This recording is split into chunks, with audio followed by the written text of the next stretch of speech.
صديقي انا جاي لك النهارده في اكتر حاجه مبهره واكتر بوكس جالي مبهر لسنه 24. هو جالي في 24 وانا عارف الحلقه دي نازله في 25، بس بجد دي افضل تقديمه لاين انا شفتها في حياتي من ساعه لما دخلت مجال الفيب. النهارده معانا ايه؟ معانا الهرم بتاع بيراميدز. تعالوا نشوف لاين بيراميدز بيقدم ايه.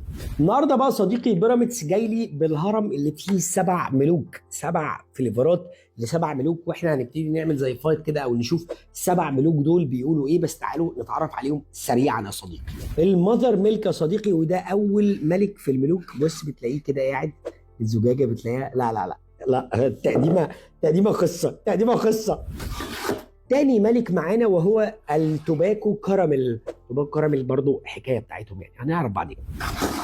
تالت ملك معانا وهو انوبيس البسكويت. حلو الكلام، او ابو الهولي بسكويت، يعني هو بسكويت عامه. انا احب اسميهم على اسامي ملوك قديمه شويه. رابع ملك معانا صديقي وهو المانجو ايس. حوار برضو ان انت الفكره التقديمه يعني اللي فكر فيها كان ازاي، يعني كان ايه.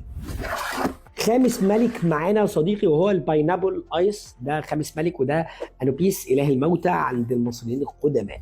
كان بيبقى باين عرسه براس كلب او كلب براس. لا هو مش كده، انوبيس ده ابن آوى حاجه كده. سادس ملك معانا يا صديقي وهو التوباكو بسكويت او التوباكو بسكتس. حلو الكلام، برضه حاجه قويه. عاجبني الديزاين مع الوان الازايز مع التابوت داخل خارج كده، تحس ان هو كده على الرمان بلي.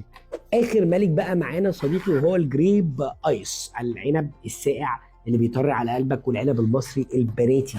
في بقى مفاجاه تانية داخل هذا البوكس، بس انت عارف ايه فكره الاسرار؟ هم هنا عاملين فكره اسرار عشان تلاقي المفاجاه الثالثه. تلاقي هنا شفه صغيره اكتشفتها بعدين، يعني من كتر ذكائي تفتح كده بالراحه، يا دين النبي ايه ده؟ ايه الجمال ده؟ ايه الحلاوه دي؟ يا نهار ازرق يا نهار ازرق. برديه يا جماعه، ده ورق بردي. انا بجد انا منبهر من لاين بيراميدز ان هو عامل حاجه زي كده. ورق بردي يا ولاد اللعيبه، يعني فكرتوا فيها ازاي؟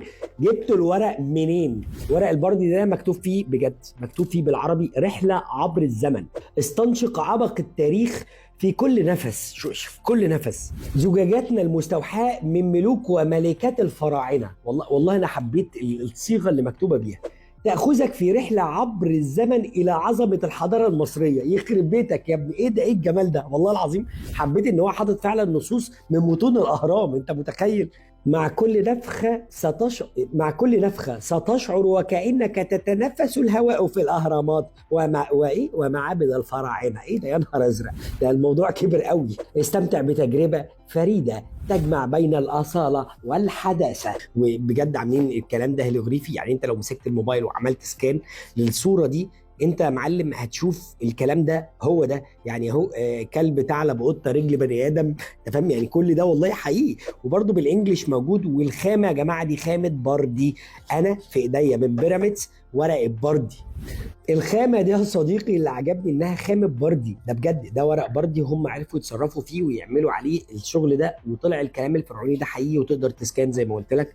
فدي افضل تقديمه للاين اللي شفتها في مجال الفيب من حوالي 8 او 9 سنين. واو بيراميدز، انتوا بجد شابوه عليكم. حبيت. سلام.